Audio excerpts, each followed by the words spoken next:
बिहार विधानसभा के चुनाव की तैयारी जोरों से है और ऐसे में तमाम पार्टियां अपने दमखम लगा रही हैं। वहीं नोखा विधानसभा से एक युवा नेता विशाल कुशवाहा भी दमखम लगाए हुए हैं और जहां तमाम पार्टियां बीजेपी के गठबंधन से, राजद के गठबंधन से, जनसुराज पार्टी से चुनाव लड़ने का प्रयास कर रही है। वहीं इकलौता एक समाज का इकलौता बेटा है जो कई वर्षों से नोखा विधानसभा के लड़ रहा है। आज हम जानने का प्रयास करेंगे कि जिन्होंने अपने पुराने किया हुआ कार्यों का क्या जनता फल देगी या क्षेत्र में घूम रहे हैं तो किस प्रकार का उनको सपोर्ट मिल रहा है। सबसे पहले विशाल कुशवाहा जी, चैनल में स्वागत है आपका। बहुत बहुत धन्यवाद भैया, बहुत धन्यवाद। लगातार संघर्षरत रहे हैं और पटना से भी आप कभी युवा नेता थे, छात्र नेता थे, कई वर्षों से क्षेत्र में नोखा विधानसभा में आप सेवा दे रहे हैं। चुनाव लड़ने की तैयारी के मूड में कैसा फीलिंग हो रहा है, क्या लोग क्षेत्र में? देखिए, होता क्या है ना कि द्विपक्षीय चुनाव हो जाता है आज के वक्त में। एक तरफ एनडीए है, एक तरफ आरजेडी गठबंधन टाइप इस तरह का माहौल हो जाता है। उसमें जब समाज ऑलरेडी बटा हुआ है कि एनडीए को वोट देंगे और महागठबंधन को वोट देंगे, तो एनडीए के जो सुप्रीमो हैं और जो महागठबंधन के सुप्रीमो हैं वो जान जाते हैं कि समाज तो हमको वोट देवे करेगा, तो वो टिकट बेचने या लायक कैंडिडेट को नहीं देते हैं। वो दे देते हैं कि ठीक है, आप इतना पैसा लेके आइए, आप टिकट लेके जाइए। तो हम लोग अगर उम्मीदवार को सब पार्टी के अगर उम्मीदवार ही जाकर बिक गया और उम्मीदवार को बेच दिया गया, तो कहने का मतलब है कि जनता खुद बिक गया ना। तो यहाँ पटना में बैठ के रोहतास जिला और दुनिया के नेताओं द्वारा नागरिकों को बेचे जाने वाला कल्चर का विरोधी है। लायक कैंडिडेट अगर नोखा विधानसभा से आएगा, हम समर्थन करने के लिए तैयार हैं। जो हम लोगों ने वर्षों से संघर्ष किया है। हम लोग छात्र राजनीति में जो थे, इंजीनियरिंग कॉलेज में पढ़ते थे, तो लाखों छात्रों के मुद्दों को लेकर राज्य सरकार से लड़ते थे। जिले में इंजीनियरिंग कॉलेज खुलाने की लड़ाई, हक की राजनीति, किसी के काम करवाए होंगे, ये सभी बातें चुनाव में लोग पता होगा याद नहीं रखते। यहाँ पर तो नीतीश वर्सेज लालू का चुनाव हो रहा है। यहाँ कोई कैंडिडेट होगा तो हम कैंडिडेट को चुनेंगे। कोई कहता है जी, कोई कहता है समझे न समझे मुकद्दर उनका, मेरा फर्ज है आवाज लगाते रहेंगे। सब गुलाम हो जाए दुनिया और हम भी गुलाम हो जाए, तो ये नौजवानी और जवानी किस काम की? कम से कम हम तो अपनी स्वतंत्र विचारधारा के ना, कोई नौजवान है जो स्ट्रगलर हो। समाज में वर्करी खत्म हो गया है, सामाजिक वर्करी खत्म हो गया है। सब जो है ना, मतलब कि दलाली कल्चर आ गया है कि कोई प्रखंड अध्यक्ष भी है, कोई पंचायत अध्यक्ष भी है, तो वर्कर ही नहीं है। अब जो ग्राउंड स्तर पे वर्कर होते थे, प्रखंड अध्यक्ष होते थे, पंचायत अध्यक्ष होते थे, वो जनता से जुड़कर जनता के काम को टेक ओवर करते थे और ब्लॉक में काम कराते थे, जिला में काम कराते थे।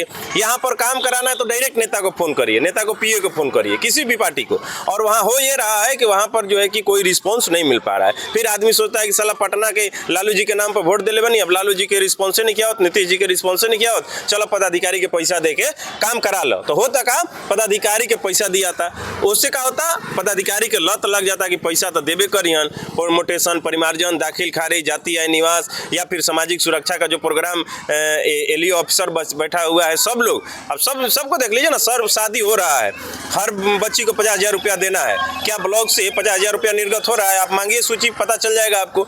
तो सवाल है कि पदाधिकारी अफसरशाही क्यों है? क्योंकि वर्करी खत्म हो गया, संघर्ष खत्म हो गया, ब्लॉक में आंदोलन खत्म हो गया है। पदाधिकारी को आंदोलनों का डर भय खत्म हो गया, आंदोलन करने वाले लोग ही खत्म हो गए। खत्म क्यों हुए? यही समाज में ये लोग जो दो गुटे में बटे हुए हैं, जिनको तमाम पार्टियों की गुलामी कर रहे हैं और वो पार्टी के नाम पर गुलाम बनकर वोट देते आए हैं, तो इन्हीं के वजह से तो एक न एक दिन यह परंपरा टूटेगी। जो लोकतंत्र के पक्षधर होंगे, आखिर यह परंपरा टूटा ना। केपी ओली नेपाल के थे ना, युवा सड़क पे वो देखा कि साला जब जीता था तब हाई बन जाता है। कि नोखा विधानसभा के युवा आपके साथ आएंगे जिनके लिए आप लाठी खाए थे, पटना में कई बार लाठी खाए हैं। अरे अभी भी नहीं। बालू घाट, बालू नीति क्या है, पर्यटन नीति क्या है, सामाजिक सुरक्षा नीति क्या है? हम लोग हमेशा सड़क पर सामाजिक सुरक्षा को लेकर, तो हम सुप्रीम कोर्ट में, हाई कोर्ट में PIL दायर किए हुए और चल रहा है हमारा केस अभी। बालू घाट के एगो घाट के कितना रास्ते होने चाहिए, कितना बालू घाट की संख्या होना चाहिए? अचानक 17 महीने के लिए तेजस्वी जी आते हैं, घाटों की संख्या में बेतहाशा वृद्धि हो जाती है। हम लोग नहीं देख पा रहे हैं, सड़क पर लोग पिछटा के लोग मर रहे हैं और रोड जाम होता है बेमतलब का। सवाल ये है कि हमारे रोहतास जिले को मिला क्या? ना सरकारी मेडिकल कॉलेज मिला। हम लोग तमाम, हमारा भूमिहीन गरीब न्याय यात्रा 5 डिसमिल जमीन के लिए था, सरकारी मेडिकल कॉलेज की मांग की, पद यात्रा की, नासरीगंज से जिला मुख्यालय सासाराम तक। हुआ ये कि मुख्यमंत्री जी को बोलना पड़ा कि हम जो है सरकारी मेडिकल कॉलेज देंगे, और ये जो है कि हमारी सबसे बड़ी चीज। आपकी बात मानते हैं, लेकिन यह तो अगड़ा बनाम पिछड़ा है, स्वर्ण बनाम पिछड़ा पड़ा है, आप इसको कैसे तोड़ पाएंगे? आप तो नेपाल की है, कल्पना कर यहाँ तो जाती टूट टूट के बड़ा हुआ है, ये भी सच्चाई ये है। आपके मैनिफेस्टो में है, ये आपके बातों में है। मैनिफेस्टो नहीं है, ये ग्रामीण स्तर पे धरातल पे है। कोई कैंडिडेट आता है तो पंचायत में पूछता है कौन जात क्या वाला हो? नहीं है भैया, हमको 6000 वोट आया जिला परिषद चुनाव में, जीते जीते कुछ वोट से रह गए, तो 6000 वोट क्या दिया था? कोई एक जाति दे दिया था का?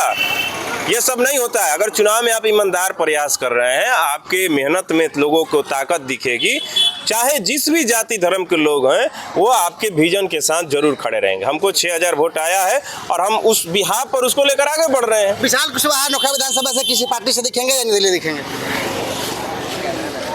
हम पप्पू यादव जी के सानिध्य में राजनीति करते आए हैं इतने दिनों से, अब वो तय करेंगे तो ठीक है, नहीं तो जनता से राय ले रहे हैं, जनता जो तय करेगी वो करेंगे। निर्दलीय चुनाव तैयारी हो रही है? हम जनता से राय लेना कब का शुरू कर चुके हैं, जनता के लिए काम ही कर रहे हैं, रोज उठना बैठना घूमना फिरना लोगों के बीच में है, उनके सुख दुख में है। अभी समझिए कि कछवा थाना के 96-25 केस है, लड़की 5 महीना से गायब है, नहीं मिल पा रही है, और एसपी साहब को 5 बार मिल गया लोग, 3 गो थाना प्रभारी बदल गए, अभी तक नहीं खुजा। तो मतलब कि समाज में बहुत खुशी नहीं है, प्रशासन से भी नहीं खुशी है, ब्लॉक से भी नहीं खुशी है, और ऐसे में हम लोग लड़ने वाले लोग हैं। जातीय निवास 24 तारीख तक लड़कों का NCL चाहिए, फॉर्म कर्मचारी चयन आयोग द्वारा जो निकला है भरने के लिए, और अभी NCL बनाने के लिए मारा मारी है, पूरा एडमिनिस्ट्रेशन और CO लगा हुआ है कि अमित शाह आ रहे हैं तो दुनिया आ रहा है इसके फेर में, तो ब्लॉक में काम पेंडिंग है, लोग परेशान हो रहे हैं। हम लोग लड़ने वाले लोग हैं, हमारे साथ हैं। यानी कि चुनाव लड़ेंगे। नोखा विधानसभा में लगातार भ्रमण पे किस तरह युवाओं का सपोर्ट मिला है? बेहतरीन। अभी सब लोग अब अंतिम रास्ता देखेंगे, लेकिन हम लोगों का प्रयास जारी है। हम अंतिम रुझान, अंतिम लोगों से राय लेने के बाद, जब तक सभी लोगों से राय नहीं ले लेते, हम यही कहेंगे कि हम लोग अपना लगे हुए हैं। चुनाव आते रहता है, जिस तरह से आपने नेपाल का उदाहरण दिया, आपको भी लगता है कि नोखा विधानसभा के युवा आपके आप बात समझिए, नोखा विधानसभा में एक ही परिवार के लोग 5 बार से 4-5 बार से मतलब विधायक हैं, एक ही परिवार के लोग। तो आदमी देखता है ना कि भैया इस सड़क पर संघर्ष करने वाला फलाना आदमी बुढ़ा के मर गिलन, अभी तक इनका टिकटे निकल। होता है ना कि सब पार्टी के लोग कहता है केकरा टिकट मिले चाहिए, तो फलाना के काहे हो, तो ओकर ढेर घाट चलल, ओकर ढेर पैसा है, ओकर होटल चलला, तो ओकर राइस मिल चलला, ई लोग कहता है। कोई ई निखे कहत कि लायक आदमी बा, बढ़िया आदमी बा, संघर्ष कैले बा, ई आदमी के टिकट मिले के चाहिए, कोई कहते नहीं। आप चुनाव लड़ते हैं तो पप्पू यादव आपके समर्थन में आएंगे क्या उनके विधानसभा में? बिल्कुल आएंगे, हम उनके लोग हैं, बिल्कुल आएंगे, हम चाहेंगे कि आए और आइबे करेंगे। चलिए, जाप के पूर्व नेता हुआ करते थे, छात्र का राजनीति किए हुए पटना में विशाल कुमार कुशवाहा और पप्पू यादव के मानने वाले हैं, और पप्पू यादव की पहचान सर्वोपरि होती है, और विधानसभा से नोखा विधानसभा से चुनाव की तैयारी कर रहे हैं, और इनको लगता है, ऐसा विश्वास है कि नोखा विधानसभा में युवा जो है हमारे साथ में है, और हमने कई ग्राउंड रिपोर्टिंग भी किया है, और इसी नासिरगंज के क्षेत्र से इन्होंने पश्चिमी क्षेत्र से जिला परिषद के पिछले समय में इन्होंने चुनाव लड़ा हुआ, जिला परिषद से कुछ ही वोट से इन्होंने हार का सामना किया था। बहरहाल देखना ये होगा कि नोखा विधानसभा से आम लोगों की क्या राय होती है। बीते बीते जात पात के नाम पर वोट देते हैं, एक युवा को अपना क्षेत्र का नेतृत्व करने के चुनने का मौका देते हैं।